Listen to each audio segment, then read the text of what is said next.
पढ़ने जा रहे हैं हिंदी गद्य साहित्य का विकास कैसे रहा, उसका संक्षिप्त परिचय। भारतेंदु युग यानी भारतेंदु जी के नाम पर पड़ा था हमारा भारतेंदु युग। खड़ी बोली गद्य के जनक और आधुनिक हिंदी साहित्य का जनक, और प्रताप नारायण मिश्र ब्रिजवाला व्यंग लेखन के लिए प्रसिद्ध। धोखा एक निबंध है। बाल कृष्ण भट्ट का राजा और प्रजा एक क्या है इनका, बाल कृष्ण भट्ट का, या इनमें से कोई नहीं। हेलो बच्चा पार्टी, नमस्कार, जय हिंद, राधे राधे। कैसे हैं आप सभी लोग? आशा करती हूँ आप सभी लोग अच्छे होंगे, मस्त होंगे, स्वस्थ होंगे और अपनी पढ़ाई बहुत ही अच्छे तरीके से कर रहे होंगे। तो आज की क्लास में बेटा हम सब करने जा रहे हैं, देखो आज से पहले 2 चैप्टर्स जो मैंने कराए वो हमारे पद्य भाग के थे और हमने उसकी अर्थ सहित व्याख्या पढ़ी, समझा। बट आज का जो चैप्टर है वो सबसे ज्यादा डिमांडिंग चैप्टर, मतलब बच्चे सबसे ज्यादा परेशान इसी चैप्टर में होते हैं कि गद्य साहित्य का इतिहास मैम क्या पढ़ना है, इसके नोट्स कैसे बनाने हैं, क्वेश्चन एग्जाम में कैसे आते हैं, ये बहुत सारी चीजें, बहुत सारा दिमाग में टेंशन बना रहता है। बच्चे बुक खोलते हैं तो उसमें बहुत सारी रचनाएं होती हैं, तो मैम याद कैसे करें। तो देखो आज की कक्षा जो मैं आज आपको पढ़ाने वाली हूँ वहां पर आपको बहुत सारी चीजें क्लियर होंगी कि हमें नोट्स कैसे बनाने हैं, पढ़ना क्या है, कितना पढ़ना है, किस टाइप के क्वेश्चंस आते हैं, ये एक आपको आइडिया लग जाएगा। बट ये आज की कक्षा स्टार्ट करने से पहले मैं आपको बता दूं बेटा जी कि सिंपल सी बात है, अगर आपको 5-6 रचनाकारों के नाम दे दिया जाए, 5-6 तो नहीं है, उससे कहीं ज्यादा है, मैं एक एग्जाम्पल बता रही हूँ आपको, या फिर मैं आपसे कहूँ कि इनकी रचनाओं की विधाएं याद कर लो, या फिर मैं आपसे कहूँ कि इनके राइटर्स के नाम याद कर लो, तो बहुत कठिन हो जाता है बच्चों के लिए कि मैम याद कैसे करेंगे, हमें तो बहुत दिक्कत आती है ना, हमें तो बहुत दिक्कत आती है, हम कैसे याद कर पाएंगे। तो आज की क्लास में आप कंटेंट आपको मिलेगा, अब इसको याद कैसे करना है, नोट्स कैसे बनाने हैं, ये मैं आपको चैप्टर के बीच बीच में समझाती चलूंगी। और आपको ये पेशेंस रखना होगा बेटा। आप ये सोचे कि आज की क्लास आपने देख ली और आपको सारा चैप्टर समझ में आ जाएगा, तो समझना अलग चीज होती है और सारी रचनाएं याद होना ये अलग चीज है। तो यहाँ पर मेरा कर्तव्य यह है कि मैं आपको वो कंटेंट प्रदान कर सकूं, वो चीजें प्रदान कर सकूं जिससे आपको पढ़ना है। अब वो तरीका भी बता दूंगी कि आपको ऐसे ऐसे इस तरीके से याद करना है। आप वैसा अगर फॉलो कर रहे हैं तो यकीन मानिए आपको कोई दिक्कत नहीं आएगी। प्रैक्टिस करते करते आपका चैप्टर पूरा अच्छे से तैयार हो जाएगा और आप एग्जाम तक आते आते अच्छे से सारी रचनाएं याद कर चुके होंगे। ठीक है, तो आप ये मत सोचिए कि आज की क्लास में आपको सारी रचनाएं भी याद हो जाएंगी, पॉसिबल नहीं है, समय लगेगा, पर हाँ प्रयास करना पड़ेगा। ठीक है, तो चलिए अभी थोड़ा सा क्लास को स्टार्ट करते हैं, चीजें आपको धीरे धीरे खुद ब खुद समझ में आने लग जाएंगी। ठीक है, तो आज की क्लास में हम पढ़ने जा रहे हैं हिंदी गद्य साहित्य का विकास कैसे रहा, उसका संक्षिप्त परिचय, और हमारे जो सिलेबस में दिया गया है वो है भारतेंदु युग और द्विवेदी युग। तो आज की क्लास में हम भारतेंदु युग और द्विवेदी युग को ही कवर करेंगे क्योंकि इसी से क्वेश्चन एग्जाम में आते हैं। 9th में इसी से आता है, जब आप 10th में जाएंगे तो शुक्ल काल और शुक्लोत्तर काल आता है। अभी आप 9th में हैं तो आपका भारतेंदु युग और आपका द्विवेदी युग से प्रश्न पूछे जाएंगे। ठीक है, चलिए तो बढ़ते हैं आज के चैप्टर की तरफ, जिसमें हम पहले तो पूरा इतिहास जानेंगे और साथ ही साथ MCQs भी मैं आपको प्रोवाइड कराऊंगी। ठीक है, उस MCQs को उससे एक आइडिया लग जाएगा कि अच्छा ये इस तरह के एग्जाम में क्वेश्चंस आते हैं और हमें ऐसे पढ़ना है। ठीक है, चलो तो सबसे पहले हम जानेंगे कि गद्य का मतलब क्या होता है, गद्य कहा किसे जाता है। सबसे पहली चीज तो यही आ जाएगी कि हम किसी चीज का इतिहास पढ़ने जाएं और हमें उसका मतलब ही ना पता हो, है ना बेटा। तो सबसे पहले तो हमें उसका इतिहास जानना होगा, मतलब उस शब्द का अर्थ जानना होगा। अब अगर हम बात करें गद्य की, तो देखो जब मैं आपसे कुछ बात कर रही हूं, है ना, या मैं आपको पढ़ा रही हूं, तो मैं किसी भाषा का प्रयोग कर रही हूं, है ना, मेरे दिमाग में कुछ विचार आ रहे हैं, अपने विचारों को आप तक पहुंचा पा रही हूं, तो इस विचार को आप तक पहुंचाने का एक मीडियम है, एक माध्यम है। वो माध्यम कौन सी भाषा है? गद्य की भाषा है। कहने का अर्थ यह है कि जिस भाषा में यानी आम बोलचाल की भाषा में जब हम अपने विचारों का आदान प्रदान करते हैं उसी को हम गद्य की भाषा कहते हैं। आप न्यूज़पेपर पढ़ते हैं वो गद्य की भाषा है, आप कोई कहानी पढ़ते हैं वो गद्य है, आप कोई नॉवल उपन्यास पढ़ते हैं, डायरी पढ़ते हैं, किसी का आत्मकथा पढ़ते हैं, जीवनी पढ़ते हैं, ये सभी विधाएं आपकी किसके अंतर्गत आ जाती हैं? गद्य की, जिसमें बहुत सरल तरीके से आपको बात समझ में आ जाए, है ना। इसकी भाषा बहुत सीधी होती है, सरल होती है और व्याकरण के नियमों से बंधी होती है। बस इसी को हम गद्य कहते हैं। ठीक है बेटा जी। तो गद्य क्या है कि गद्य ताल, छंद, लय, तुकबंदी से मुक्त एक विचार तथा तथ्य परक रचना है। गद्य में सामान्यतः उसी भाषा का प्रयोग किया जाता है जिसे हम दैनिक जीवन में प्रयोग में लाते हैं। ठीक है, आप रोजमर्रा यानी डेली लाइफ में जिन शब्दों का इस्तेमाल करते हैं, जिस वाक्य का इस्तेमाल करते हैं, जिस भाषा का इस्तेमाल करते हैं, बेसिकली हम उसी को गद्य की भाषा कहते हैं। ठीक है बेटा जी। अब अगर मैं आपसे कहूं कि जैसे मैंने एक लाइन बोली कि लगा दी किसने आकर आग, कहा था तू संशय का नाग, तो आपने देखा आग, नाग, तुकबंदी बन रही है। अब मैं आपसे ऐसे कहूं कि नभ में चमचम चपलाचम की, और इसी बात को मैं ऐसे कहूं कि आज आसमान में बिजली चमकी, तो आपको सरल कौन सा लगा? सरल कौन सा लगा जो जल्दी समझ में आ गया? आज आसमान में बिजली चमकी। बात समझ में आ रही है?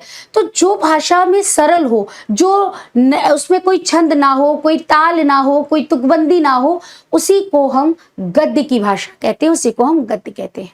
ठीक है बेटा, यहां तक क्लियर है? चले आगे। चलो अब ये काल विभाजन हमें बिल्कुल आना चाहिए, मोस्ट इंपॉर्टेंट है और इससे एमसीक्यूज कई सारे बन जाते हैं, एग्जाम में पूछे जाते हैं। तो ध्यान से देखिएगा, सबसे पहले आती है 13वीं शताब्दी से 1868 तक का पूर्व भारतेंदु युग आया था। पहले एक चीज आएगी आपके दिमाग में कि ये गद्य की शुरुआत मैम हुई कब से थी, ये गद्य आया कब से था। तो एक जो बहुत सारे विद्वान हैं उनका मानना यह है कि 19वीं शताब्दी के आसपास भारतेंदु युग में जब भारतेंदु जी आए थे तो उनके ही समय में गद्य का बहुत ज्यादा विस्तार हुआ था और गद्य की असल अगर शुरुआत मानी जाती है वो भारतेंदु युग से ही मानी जाती है। लेकिन फिर हमारे दिमाग में एक क्वेश्चन आएगा, क्या उससे पहले गद्य था ही नहीं? उससे पहले बिल्कुल भी गद्य नहीं था, अचानक से एकाएक भारतेंदु जी आए और तभी गद्य आया? ऐसा तो नहीं हो सकता है, उससे पहले भी कुछ न कुछ गद्य की भाषा रही होगी, है ना। तो बिल्कुल थी पर छुटपुट थी, बहुत ज्यादा प्रयोग नहीं थे। पद्य यानी कविता वाला फॉर्म ज्यादा चल रहा था और थोड़ा बहुत गद्य चल रहा था। तो उसी थोड़ी बहुत को किस में डाल दिया गया? पूर्व भारतेंदु युग, यानी भारतेंदु जी से पहले का समय। पूर्व मतलब होता है पहले, तो जो पूर्व भारतेंदु यानी भारतेंदु जी से पहले का जो टाइम है उस टाइम को हमने क्या नाम दिया? पूर्व भारतेंदु युग।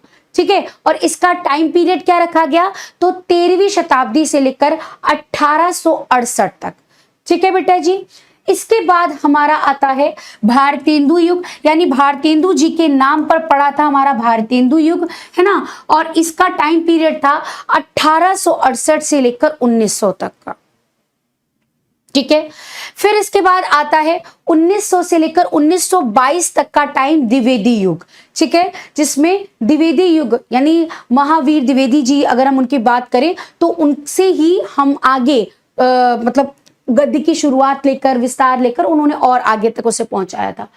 इसके बाद आ जाता है हमारा शुक्ल युग, यानी रामचंद्र शुक्ल जी के नाम पर पड़ा था शुक्ल युग, और इसका टाइम पीरियड 1922 से लेकर 1338 तक का माना जाता है।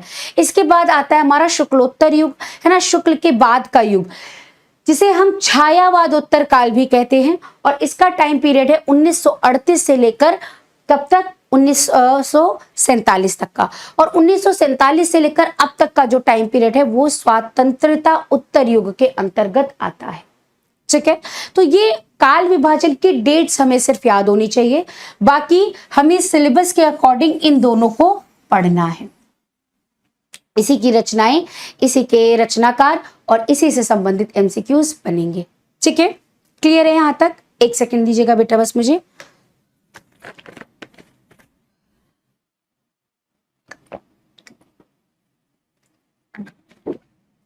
ओके, तो अगर हम यहां पर बात करें बेटा कि टाइम पीरियड को लेकर यानी काल विभाजन को लेकर, तो 13वीं शताब्दी से लेकर 1868 तक का जो टाइम है वो पूर्व भारतेंदु युग कहलाता है। फिर आता है भारतेंदु जी के नाम पर पड़ा था भारतेंदु युग, जिसे हम नव जागरण या पुनर्जागरण काल के नाम से भी जानते हैं।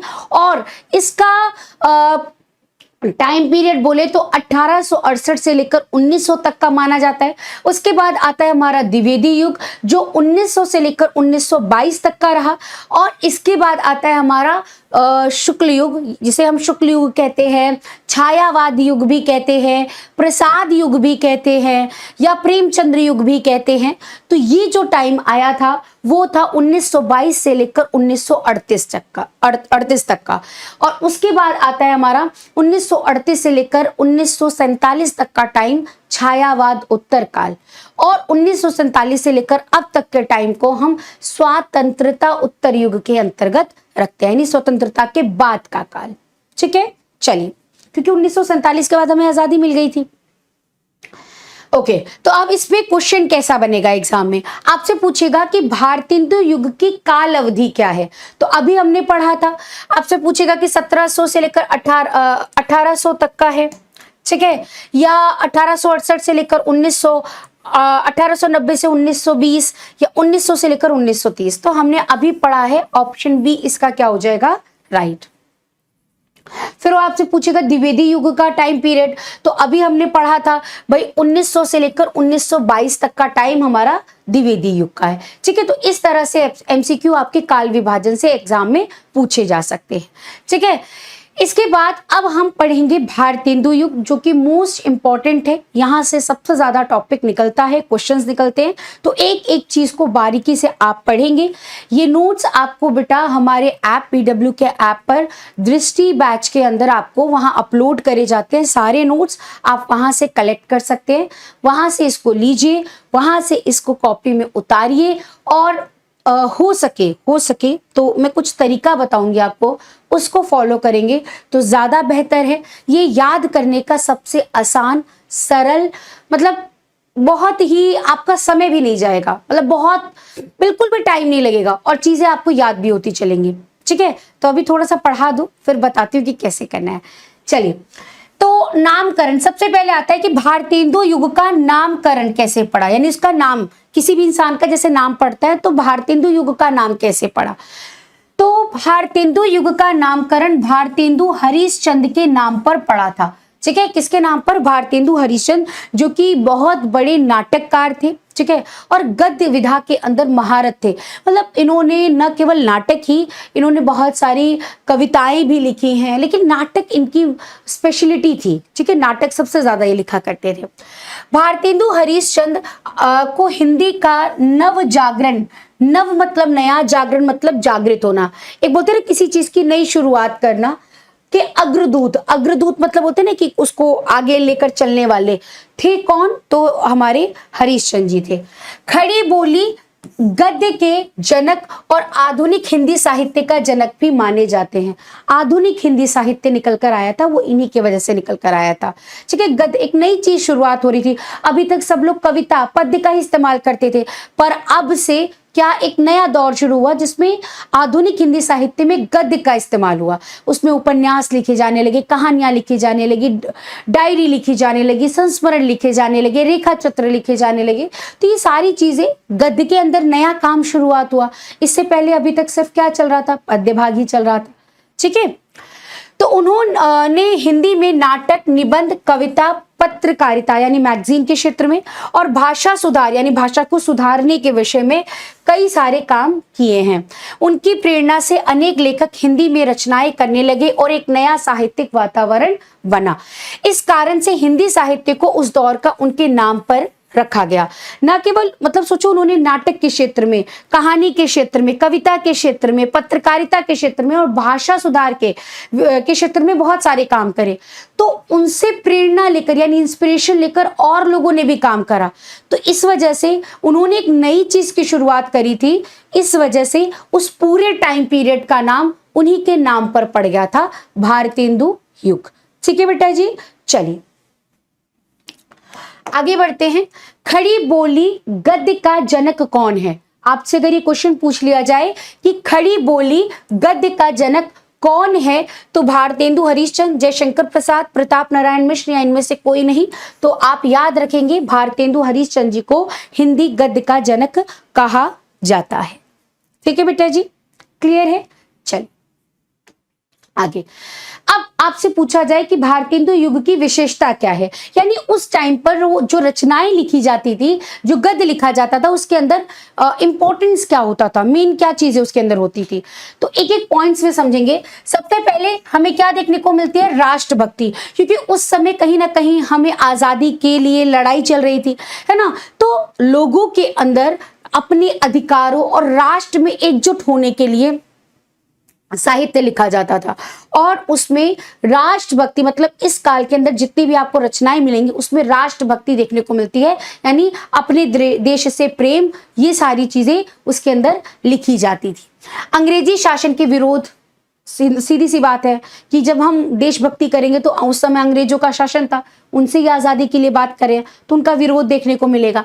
समाज सुधार, यानी समाज के अंदर उस समय कई सारी बहुत सारी बोल सकते हैं बीमारियां थी। बीमारियां इन द सेंस जैसे जाति प्रथा, ऊंच नीच का भेदभाव, है ना, या लड़कियों के साथ बाल विवाह करना, या दहेज, ऐसे बहुत सारी प्रथाएं थी जिसकी वजह से समाज के अंदर एक तालमेल नहीं था। तो उस समय के जितने भी रचनाकार होते थे वो समाज को सुधारने के विषय में कुछ ना कुछ रचनाएं लिखते थे। ठीक है, जैसे बाल विवाह, पर्दा प्रथा, दहेज जैसी कुरीतियां। इसके बाद धार्मिक सहिष्णुता, उस समय क्या था कि अंग्रेज यही कर रहे थे, फूट डालने का काम, है ना, और आपस में भी लोग कहीं ना कहीं जातियों में बटे थे, फिर धर्मों में भी भेदभाव करने लगे। तो धर्म के नाम पर जो लड़ाई चल रही थी उसको कम करने के लिए, सबको एक समान रखने के लिए, सबको ये बताने के लिए कि हम एक ही हैं, भगवान ईश्वर एक है, एक होकर हमें लड़ना होगा, इन सब पर बल देते हुए ऐसी रचनाएं लिखी गई। ठीक है, इसके बाद नव जागरण, यानी कि आप देखो कि उस समय पहले पद्य ही लिखा जाता था, तो भाषा में एक नई चीज आई या एक नया दौर आया। साथ ही साथ समाज में, विद्या के क्षेत्र में, यानी पढ़ाई के क्षेत्र में भी कुछ आधुनिक चीजें आने लगी थी। तो एक नया काल आ रहा था, एक नए दौर की शुरुआत हो रही थी, वो हमें रचनाओं में भी देखने को मिलती हैं। पत्रकारिता का विकास, भारतेंदु ने कई पत्रिकाएं भी निकाली थी, यानी उस समय पत्रकारिता, मैगजीन्स निकालने का दौर शुरू हुआ। इससे पहले इतनी मैगजीन्स वगैरह नहीं निकलती थी, लेकिन भारतेंदु जी ने क्या शुरुआत करी थी? मैगजीन निकालने की, और वहां से फिर ये बहुत आगे तक गया, है ना। तो और भाषा शैली पर भी, यानी कि इससे पहले हमारी कहीं अपभ्रंश भाषा है, कहीं ब्रज भाषा है, कहीं अवधी भाषा है, कहीं पाली है, कहीं प्राकृत है, ऐसी भाषाओं में रचनाएं मिलती थी। पर भारतेंदु जी के काल में आते आते खड़ी बोली का इस्तेमाल, जो हम बोली बोल रहे हैं इसे हम खड़ी बोली कहते हैं, तो खड़ी बोली का इस्तेमाल होना शुरू हो गया था। ठीक है बेटा जी, तो ये कुछ पॉइंट्स हैं, आप इसको एज इट इज पॉइंट्स में याद करेंगे तो आपको ज्यादा अच्छे से समझ में आएगा। ठीक है, कि राष्ट्रभक्ति देखने को मिलती है, समाज सुधार देखने को मिलता है, भाषा शैली में परिवर्तन देखने को मिलता है, नव जागरण, धार्मिक सहिष्णुता, पत्रकारिता का प्रयोग, ये सारे पॉइंट्स आप बना लेंगे तो आपको एक याद करने में आसानी रहेगी कि भाई भारतेंदु युग की क्या क्या विशेषताएं थी। याद हो जाएगा कि भाई राष्ट्रभक्ति देखने को मिलती है, समाज सुधार देखने को मिलता है, पत्रकारिता का दौर आरंभ हुआ या पत्रकारिता आरंभ हुई, ये आप लिख सकते हैं। साथ साथ आप ये बता सकते हैं नव जागरण आया, फिर धार्मिक सहिष्णुता आई, बस भाषा शैली में परिवर्तन हुआ, खड़ी बोली का इस्तेमाल होने लगा। तो आप ऐसे जब पॉइंट्स लिखेंगे आपको चीजें याद भी रहेंगी और टॉपिक भी क्लियर रहेगा। ठीक है, चलिए अब आ जाते हैं कि भारतेंदु युग के प्रमुख रचनाकार कौन कौन से हैं। तो भारतेंदु हरिश्चंद्र हैं। ठीक है, इनकी रचनाओं की अगर हम बात करें बेटा तो अंधेर नगरी, भारत दूरदशा, नील देवी इनकी रचना है। बाल कृष्ण भट्ट प्रेमघन हिंदी प्रदीप के संपादक थे ये, और प्रताप नारायण मिश्र ब्रिजवाला व्यंग लेखन के लिए प्रसिद्ध। राधाचरण गोस्वामी धार्मिक एवं सामाजिक विषयों पर लेखन, शिव प्रसाद सितारे हिंद इतिहास और समाज पर लेखन, घनश्याम दास वर्मा कविताएं और सामाजिक विषयों पर लेखन। अब बेटा जी इसमें आपको याद कैसे करना होगा, जैसे अब धीरे धीरे आप देखो रचनाएं शुरू होंगी, रचनाकारों के नाम आएंगे, या पॉइंट्स में आपको मान लो यही लिखना है कि भारतेंदु युग की विशेषताएं, तो आप याद कैसे करेंगे।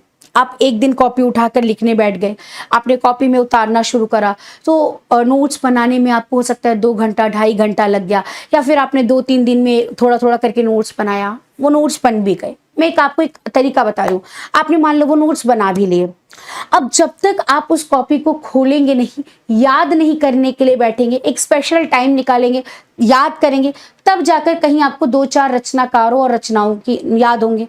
बेसिकली यही होगा, है ना। अब आप जब खोलने बैठेंगे, और ये यकीन कर मुझे अच्छे से पता है कि बच्चे स्पेशली हिंदी को खोलकर पढ़ने के लिए नहीं बैठते हैं, वो तभी बैठते हैं जब उनके ऊपर प्रेशर होता है, एग्जाम टाइम आ जाता है, और एग्जाम टाइम में इतनी सारी रचनाएं ऑब्वियसली किसी को नहीं याद होगा। मैं एक बहुत अच्छा उदाहरण देती हूँ आपको, समझिएगा उसको, कि मान लीजिए मैं इस हाथ पर अपने पेन को रखकर ऐसे खड़ी हूं और हाथ हटा लिया, तो मेरे हाथ पर इस पेन को का भार कुछ पता चला, या मैं अपने हाथ पर रुई भी रख लूं, ठीक है, एक छोटी सी रुई रख लूं या पेन ही रख रही हूं, मैंने 2 मिनट के लिए रखा इसे, और 2 मिनट के बाद हाथ नीचे कर लिया, तो मेरे हाथ को कोई फर्क नहीं पड़ा, उसको कोई अंतर नहीं, बहुत आसान लगा। उसने कहा ये पेन तो कितना हल्का है ना। लेकिन इसी पेन को मैं अपने हाथ पर रखकर 2 घंटा 3 घंटा 4 घंटा 6 घंटा 8 घंटे 10 घंटे रखे रखूं, तो पहली बात 10 घंटा तो बहुत दूर की बात है, 1 घंटे में मेरा हाथ झुकने लग जाएगा, दर्द होने लग जाएगा, यही पेन का भार मेरे लिए कई कुंटल बढ़ जाएगा ना, है ना। तो यही चीज हमारे साथ पढ़ाई में भी होती है, जब हम बहुत सारा चीजों का बर्डन एक साथ ले लेते हैं तो वो भार हम सहन नहीं कर पाते, और उस भार को कम करने के लिए हम कुछ पोर्शन पढ़ते हैं और कुछ चीजें छोड़ देते हैं, जो सही तरीका नहीं है। जब आप कोई चीज छोड़ने का सोचते हैं तो आपके दिमाग में ये चीज नहीं आती कि आप जब कुछ चीज छोड़ेंगे तो उतने नंबर भी आप पीछे जाएंगे।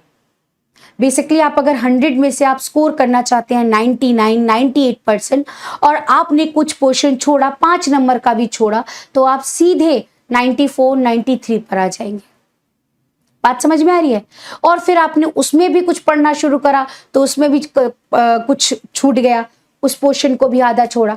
उसके बाद जब आप लिख कर आएंगे तो उसमें भी कुछ गलतियां आपने मान लो कर दी, प्रैक्टिस नहीं है पहले लिखने की, एक दिन में अब आप सब कुछ पढ़ने भी बैठे हैं, याद भी करने बैठे हैं, लिखने भी बैठे हैं, तो क्या होगा, आप उसे छोड़ेंगे। लिखकर तो प्रैक्टिस करेंगे नहीं, तो लिखने की प्रैक्टिस नहीं होगी तो मात्राओं की गलतियां होंगी, राइटिंग की गलती होगी, नंबर इनके भी कटेंगे।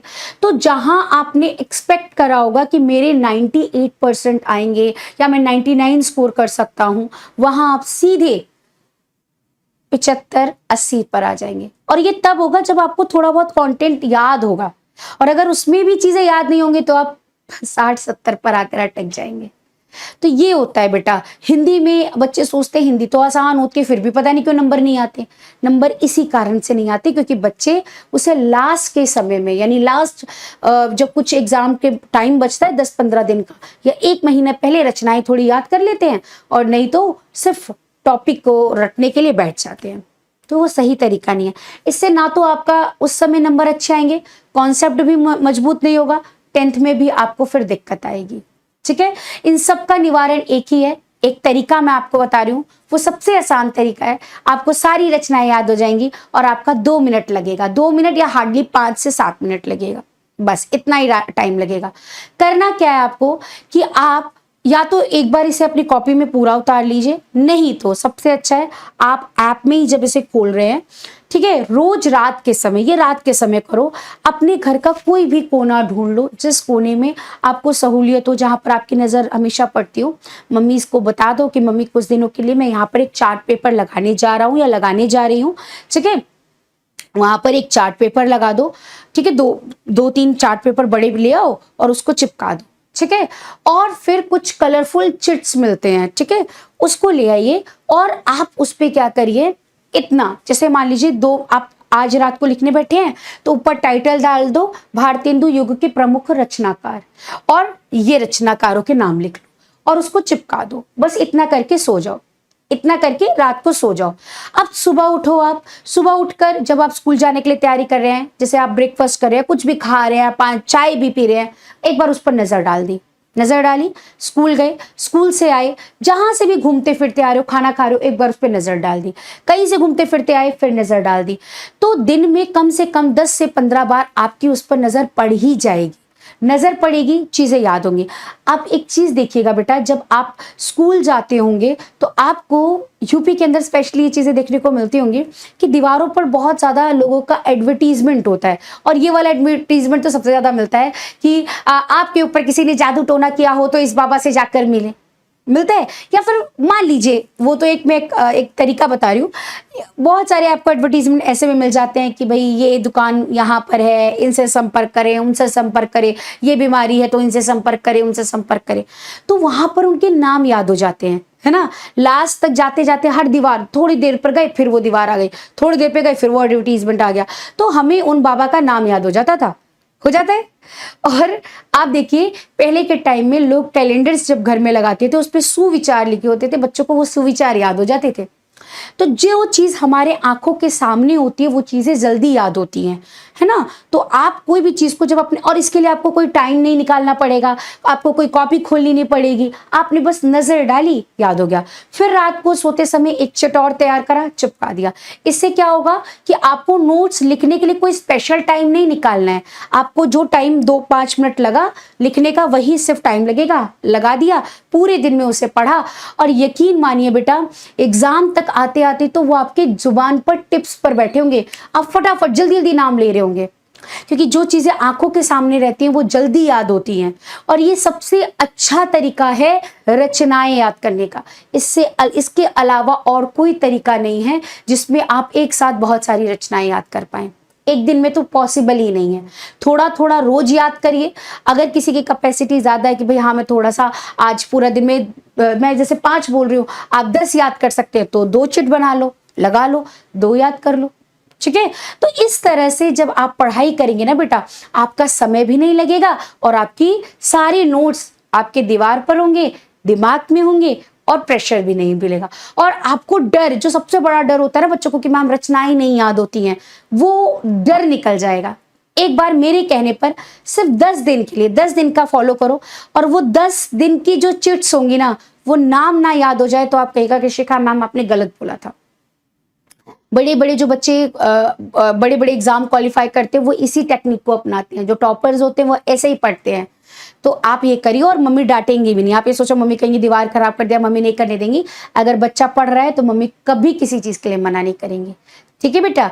तो ये कर सकते हैं आप कि चार्ट पेपर लगाइए। चार्ट पेपर का भी अगर आपको डर लग रहा है कि नहीं कैसे करेंगे, तो न्यूज़पेपर उठाइए, न्यूज़पेपर चिपका दीजिए, और हो सके तो स्केच लेकर ब्लैक से उसको पूरा ब्लैक कर दो, फिर उसके ऊपर चिपका दो, ठीक है। चार्ट पेपर लगा दो तो ज्यादा बेहतर है, ठीक है, वो ज्यादा अच्छा होता है। नहीं होता तो आप न्यूज़पेपर ही लगा दो, लेकिन न्यूज़पेपर पर फिर जब आप चिट लगाए तो थोड़ा सा बड़ा बड़ा लगाए ताकि आपको दिखाई दे वो, ठीक है। ये सबसे आसान तरीका होता है, ठीक है बेटा। चलो, अब ये मैंने आपको तरीका बता दिया, याद करना आपके हाथ में है। हिंदी प्रदीप के संपादक कौन है? बालकृष्ण भट्ट, महावीर प्रसाद द्विवेदी, बद्री नारायण चौधरी, प्रेमघन, या इनमें से कोई नहीं? चलिए आप अब इसका आंसर बताएंगे मुझे, क्या हो जाएगा?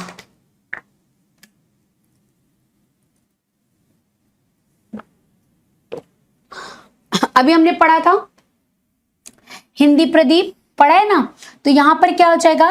बालकृष्ण भट्ट। आगे बढ़ते हैं।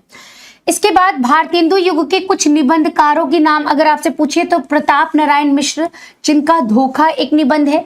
बालकृष्ण भट्ट का राजा और प्रजा एक क्या है, इनका निबंध है, ठीक है। इसके अब पूछा जाए कि भारतेंदु युग के निबंधकार कौन है? प्रताप नारायण मिश्र, बालकृष्ण भट्ट, भारतेंदु हरिश्चंद्र, या उपरोक्त सभी? तो ये सभी आ जाएंगे, ऑप्शन डी राइट हो जाएगा। इसके बाद आपसे पूछा जाए कि भारतेंदु युग के उपन्यासकारों के नाम बताइए, तो लाला श्रीनिवास दास का परीक्षा गुरु और बालकृष्ण भट्ट का नूतन ब्रह्मचारी, ये इनकी रचना है। परीक्षा गुरु के रचनाकार कौन है? तो आप इसका आंसर बता देंगे कि भाई हमारे लाला श्रीनिवास दास है। ठीक है, चलिए आगे।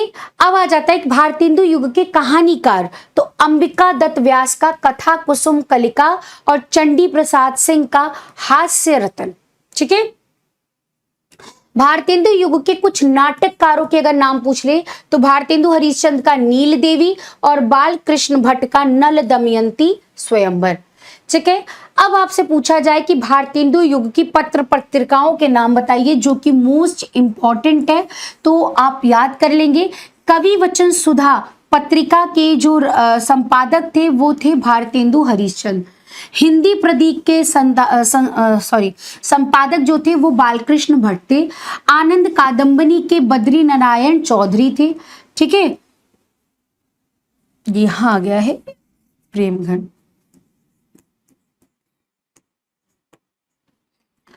आनंद कादम्बनी का प्रकाशन बद्री नारायण चौधरी ने किया था, प्रकाशन आपसे पूछा जाए तो। और ब्राह्मण जो था वो प्रताप नारायण मिश्र ने संपादक किया था।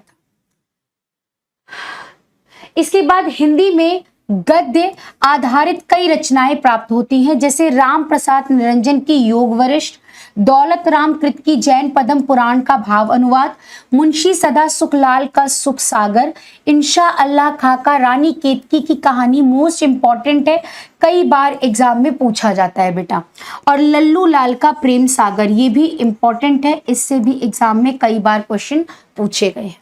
ठीक है, चलिए रानी केतकी की कहानी किसकी रचना है? किशोरीलाल गोस्वामी, इंशा अल्लाह खां, जयशंकर प्रसाद या प्रेमचंद? तो आपका आ जाएगा इंशा अल्लाह खां। ठीक है, अभी हमने करा था। आगे प्रेम सागर के लेखक कौन है? तो यहां पर आप कर देंगे भाई सदन मिश्र, सूरदास, राम प्रसाद निरंजी या लल्लू लाल, तो लल्लू लाल हो जाएंगे। आगे आ जाओ। इसके बाद अब आता है हमारा द्विवेदी युग। भारतेंदु युग हो चुका, अब आता है हमारा द्विवेदी युग। तो द्विवेदी युग का जो नामकरण है बेटा वो पंडित महावीर प्रसाद द्विवेदी जी के नाम पर पड़ा था। ठीक है, और वे हिंदी साहित्य के एक प्रभावशाली लेखक, संपादक और विचारक थे। उन्होंने सरस्वती पत्रिका, मोस्ट इंपॉर्टेंट पत्रिका है, इससे कई बार एग्जाम में पूछा जाता है, पत्रिका जो 1903 से 1920 तक चली थी, उसके संपादक के रूप में बहुत दिनों तक काम किया था। ठीक है, उन्होंने भाषा को शुद्ध, परिष्कृत और व्यवस्थित बनाया। अच्छा, द्विवेदी जी, भारतेंदु जी ने तो तब भी सरल भाषा रखी थी गद्य की, पर महावीर प्रसाद द्विवेदी जी ने क्या करा था कि भाषा, गद्य की भाषा को थोड़ा सा क्लिष्ट बना दिया था, कठिन कर दिया था। उसके अंदर नियम ज्यादा अच्छे से, मतलब बोलते हैं ना कि कोई भी रचना लिखी जाती थी तो बेसिकली उसको नियमों से बांध देती थी, व्याकरण का बहुत अच्छा ध्यान रखा जाता था। ठीक है, तो परिमार्जित, यानी परिमार्जित का मतलब होता है जो नियमों से पूरी सही तरीके से लिखा जाए, वैसी व्यवस्थित रूप से भाषा रखते थे ये। उनकी प्रेरणा से कई नए लेखक सामने आए, इसलिए इस युग को द्विवेदी युग के नाम पर, मतलब इनसे भी बहुत लोगों ने प्रेरणा लिया था, इसलिए इस युग को क्या नाम दिया गया? द्विवेदी युग। टाइम पीरियड पूछा जाए तो 1900 से लेकर कौन सा है बेटा? 1922 तक का है। ठीक है, चलिए सरस्वती पत्रिका के संपादक कौन थे? तो आचार्य महावीर प्रसाद द्विवेदी थे। आगे अब इस युग की क्या क्या विशेषताएं रही हैं, तो इसमें भी देखो भाई, इन्होंने भाषा में तो चेंज लेकर आए थे, भाषा सुधार है ना, भाषा के अंदर परिमार्जित हिंदी का प्रयोग करा था, तो भाषा सुधार करा था इन्होंने। खड़ी बोली हिंदी को परिष्कृत और व्यवस्थित रूप मिला। ठीक है, एक बोलते ना बहुत अच्छे नियमों में बांधती हुई हिंदी का इन्होंने प्रयोग करा था, खड़ी बोली को। फिर सामाजिक सुधार, इसमें भी समाज सुधार, वही देशभक्ति और नैतिकता पर बल दिया गया। निबंध और गद्य का विकास हुआ। शिक्षाप्रद साहित्य, यानी शिक्षा देने वाला साहित्य लिखा गया, यानी साहित्य को समाज सुधार और शिक्षा का माध्यम बनाया गया, यानी अगर समाज को सुधारना है तो लोगों को शिक्षित करो, इस पर बल दिया गया था। ठीक है, और साहित्य का उद्देश्य, यानी साहित्य का उद्देश्य केवल अब मनोरंजन नहीं था, बल्कि जीवन को एक सही दिशा दिखाना था। पहले लोग साहित्य किस लिए पढ़ते थे? ताकि उनका मनोरंजन हो जाए, लेकिन अब लोग जब साहित्य पढ़ते थे तो उनसे उनके जीवन का कुछ सही दिशा मिल सके, जीवन में उनको अपने अधिकारों के बारे में पता चल सके और उनको शिक्षा मिल सके। ऐसे साहित्य की रचना महावीर प्रसाद द्विवेदी जी के काल में शुरू हुई थी। ठीक है, चलिए अब इस युग के प्रमुख, अगर आपसे पूछा जाए कि इस युग के प्रमुख रचनाकारों के नाम बताइए, ठीक है, तो महावीर प्रसाद द्विवेदी जी का कवि वचन सुधा, साहित्य समीक्षा, नारी क्या है, मैथिली शरण गुप्त का भारत भारती मोस्ट इंपॉर्टेंट रचना है बेटा, और जयद्रथवत और साकेत भी मोस्ट इंपॉर्टेंट रचना है। आचार्य रामचंद्र शुक्ल का आलोचक और निबंधकार, ठीक है। बाल मुकुंद गुप्त का व्यंग लेखन के लिए प्रसिद्ध, व्यंग का मतलब होता है बेटा किसी को ताना मारते हुए कुछ लिखना, ठीक है। आचार्य चतुरसेन शास्त्री का ऐतिहासिक उपन्यासों के लेखक, और पंडित राम नारायण मिश्र का श्याम सुंदर दास हजारी प्रसाद द्विवेदी, ठीक है, ये इनके प्रारंभिक काल में इन्होंने लिखा था, तो ये नाम भी इंपॉर्टेंट है, इसलिए इन सब नामों को याद करना है। कवि वचन सुधा किस युग की पत्रिका है? शुक्ल युग की, शुक्लोत्तर युग की, भारतेंदु युग की, या स्वतंत्रता उत्तर युग की? तो अभी हमने देखा कवि वचन सुधा हमारे द्विवेदी युग की रचना है। हाँ नहीं, एक सेकेंड, ये सॉरी पत्रिका है बेटा, ये आपकी पत्रिका के बारे में पूछा गया है, ठीक है। तो ये पत्रिका है और वो रचना है, उसमें अंतर है, ठीक है। तो ये हमारी भारतेंदु युग की आ जाएगी। एक सेकंड मैं आपको बता देती हूँ ताकि आप कंफ्यूज ना हो।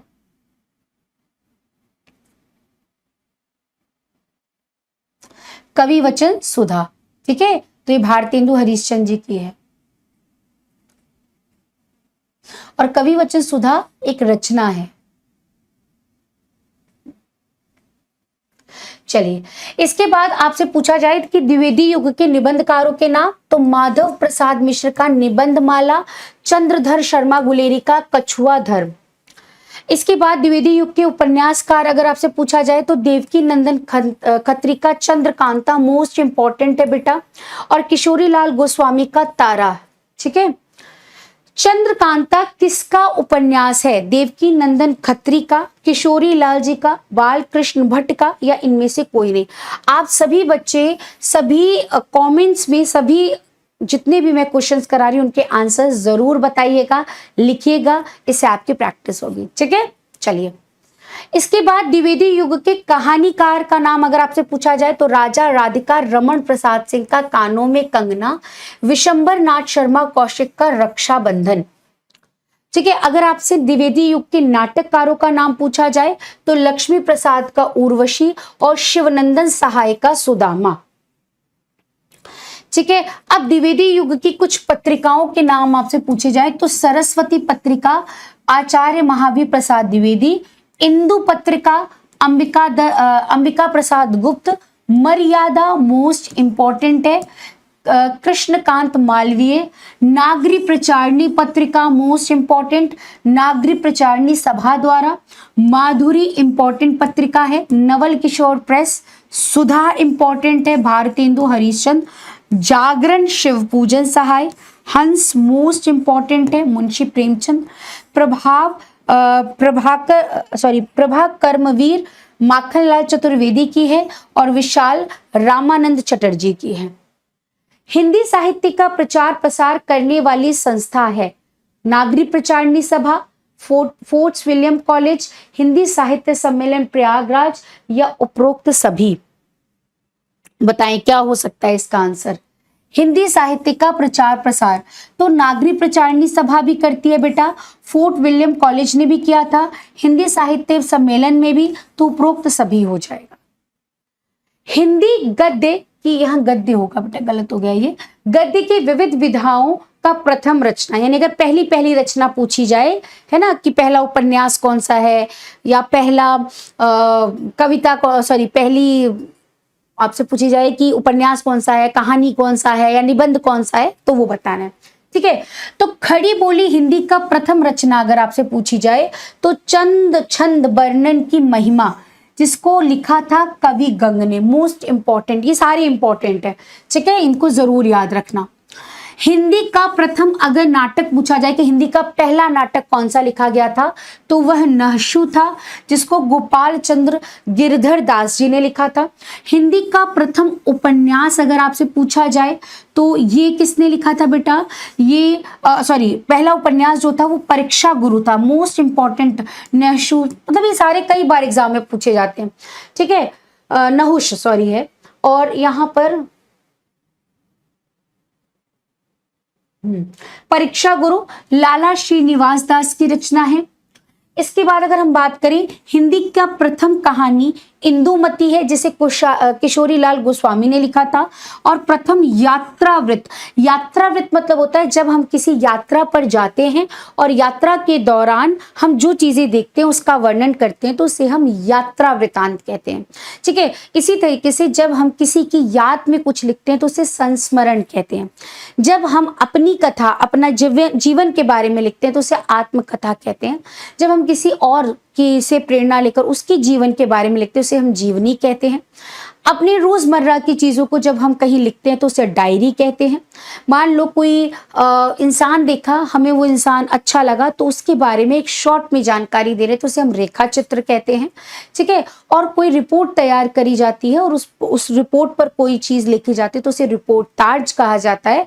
तो बेसिकली निबंध, आपको पता ही है कि निबंध हमारे विचारों का एक विचारों को प्रकट करने का एक माध्यम होता है, जो सामाजिक, राजनीतिक किसी भी विषय पर लिखा जा सकता है, ठीक है। और आलोचना जब किसी भी चीज के तथ्य को समझकर, परखकर उसकी कमियों को उजागर करा जाता है तो वो आलोचना में आ जाता है। तो बेसिकली ये सभी आपके गद्य की विधाएं कहलाते हैं, गद्य के प्रकार कहलाते हैं, ठीक है बेटा जी। तो यहां पर आपसे पूछा जाए कि प्रथम यात्रावृत्त लेखक, तो सरयू पार की यात्रा भारतेंदु हरिश्चंद्र की है। चलिए, हिंदी का प्रथम कहानी कौन सी है? इंदुमती, रानी केतकी की कहानी। उसने कहा था इनमें से कोई नहीं। चलिए बताइए क्या हो जाएगा।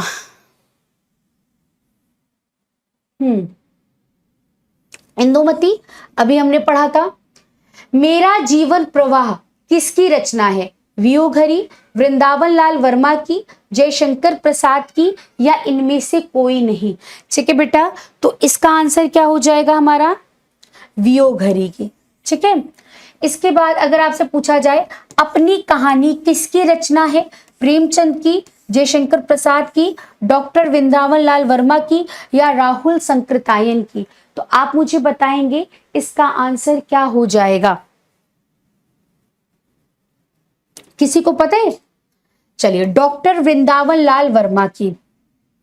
सम्राट अशोक की जीवनी किसकी रचना है? डॉक्टर संपूर्णानंद की, वियोगहरी की, मोहन राकेश की, या हजारी प्रसाद द्विवेदी की? तो डॉक्टर संपूर्णानंद की है।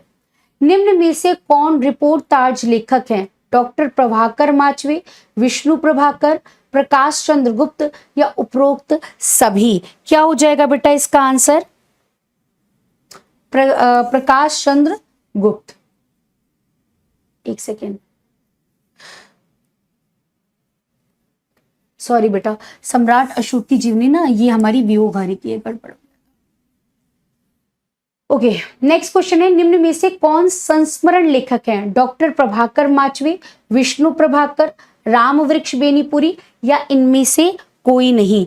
तो बेटा जी इसका आंसर हो जाएगा आपका रामवृक्ष बेनीपुरी, ठीक है। बेसिकली ये सभी आपको रचनाओं, क्वेश्चंस के माध्यम से मैं कुछ रचनाएं बता दे रही हूँ, आप इसे याद कर सकते हैं।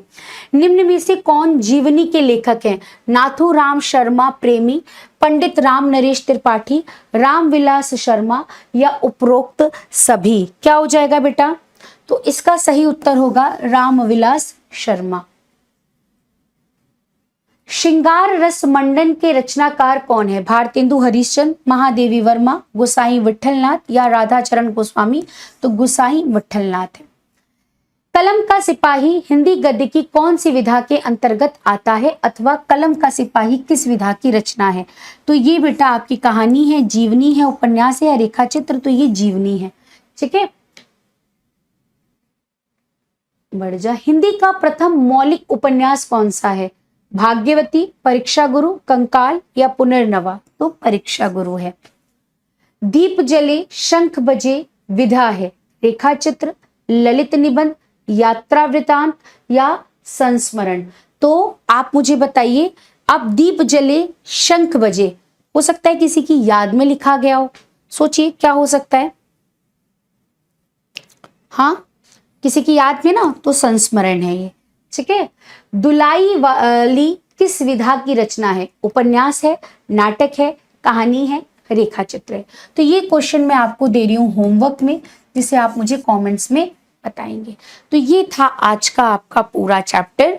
आशा करती हूँ कि आपको अब कुछ चीजें क्लियर हो गई होंगी, ठीक है। और हम कोशिश करेंगे ऐसे ही और एमसीक्यूज की आपकी प्रैक्टिस करा सकें जब आपके एग्जाम टाइम होंगे, या फिर उससे पहले भी अगर हम कभी कोई लाइव सेशन में आए तो हम जरूर आपसे इस टॉपिक पर टेस्ट की तरह से, एक तरह से आपका टेस्ट भी हो जाएगा और कुछ रचनाएं भी आपको उसी के माध्यम से करा दी जाएंगी। पहले आप इतनी रचनाएं याद कर लीजिए, ठीक है। चलिए, तो ये था आज का पूरा टॉपिक। आशा करती हूँ कि अब आपको गद्य विधा के अंदर एक मोटा मोटा ओवरव्यू मिल गया होगा कि हमें क्या पढ़ना है, कैसे पढ़ना है और किन कैसे क्वेश्चन एग्जाम में आते हैं, तो उस तरह से हमें तैयारी करनी है, ठीक है। अब आपको तरीका पता चल गया, कंटेंट मिल गया। अब आपका काम है इसमें बच्चा कि आप सोचें आज ही के क्लास में सारी रचनाएं, नॉट पॉसिबल, ये बिल्कुल भी संभव नहीं है कि आप सारी रचनाएं आज की क्लास में याद कर लें, है ना। इसके लिए आपको थोड़ा सा प्रैक्टिस करनी होगी, जो तरीका बताया उसको फॉलो करना होगा, तो आसानी से आपका ये टॉपिक भी आपको याद हो जाएगा, ठीक है। इसी तरीके से हमारा हिंदी पद्य साहित्य का इतिहास भी है। आज हमने गद्य का करा है, आने वाले कुछ क्लासेस में हम पद्य साहित्य का इतिहास भी करेंगे, पर मैं कुछ दिनों बाद कराऊंगी ताकि पहले आप गद्य को याद कर लो तो फिर पद्य आपको कराया जाए, ठीक है। चलिए, तो आज की क्लास को हम यहीं तक रखते हैं, मिलेंगे नेक्स्ट क्लास में। तब तक के लिए पढ़ते रहें, मस्त रहें, खुश रहें और अपने माता पिता का नाम रोशन करें। धन्यवाद, बाय बाय।